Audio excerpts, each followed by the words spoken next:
சென்னை அமைந்தகரையில் மக்களவை தேர்தல் வாக்கு எண்ணிக்கை நாள் நெருங்குவதை ஒட்டி பூத் ஏஜென்ட்டுகளுக்கான பணிகள் குறித்து பாஜக மாநில தலைவர் அண்ணாமலை தலைமையில் மாவட்ட தலைவர்கள் ஆலோசனைக் கூட்டம் நடந்து வருகிறது. இதுகுறித்தான மேலும் விவரங்களை கொடுப்பதற்காக செய்தியாளர் காண்டிபன் இணைப்பில் இருக்கிறார். பேசலாம். காண்டிபன், இந்த ஆலோசனைக் கூட்டத்தில் யார் யாரெல்லாம் கலந்துட்டு இருக்காங்க, என்னென்ன முக்கியமான விஷயங்கள் குறித்து விவாதிக்கப்பட்டு வருகிறது, விவரங்கள்? அமைந்தகரையில் இருக்கக்கூடிய ஐயாவு திருமண மண்டபத்தில் தான் தற்போது பாஜகவுடைய மாநில தலைவராக இருக்கக்கூடிய அண்ணாமலை தலைமையில ஆலோசனை கூட்டமானது துவங்கி இருக்கிறது.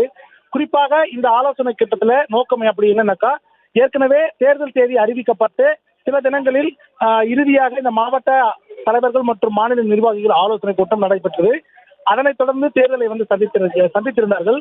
தற்போது இந்த ஆலோசனை கூட்டத்தில் யாரெல்லாம் பங்கேற்றிருக்காங்க அப்படின்னா, 67 நாடாளுமன்ற மையக்குழு உறுப்பினர்களும் 66 மாவட்ட தலைவர்களும் 36 அணிகளின் மாநில அணி பிரிவு தலைவர்களும் 65 மாநில நிர்வாகிகளும் இதுல பங்கேற்றிருக்காங்க. குறிப்பாக வரக்கூடிய இந்த நாடாளுமன்ற தேர்தல் வாக்கு எண்ணிக்கை நடைபெற அன்னைக்கு பாத்தீங்கன்னா, இந்த தேர்தலில் அந்த பூத் ஏஜென்ட்டுகள் எவ்வாறு கவுண்டிங் டைம்ல செயல்பட வேண்டும், செயல்படுவது மட்டும் இல்லாமல் அவர்களுக்கு எந்தெந்த முறைகளில் தேர்தலில் வாக்கு எண்ணிக்கைகளை மேற்கொள்ள வேண்டும் அப்படிங்கிற விஷயங்களை இந்த ஆலோசனை கூட்டத்தில் மேற்கொள்ள திட்டமிட்டிருக்காங்க. அதே நேரத்தில் நாடாளுமன்ற முடிவுக்கு பிறகு கட்சியில் என்னென்ன முடிவுகள் எடுக்கப்பட வேண்டும் என்பது குறித்தும் இந்த ஆலோசனை கூட்டத்தில் ஆலோசனை மேற்கொள்ள இருப்பதாக தகவல் வெளியாகி இருக்கிறது. அம்ருத்,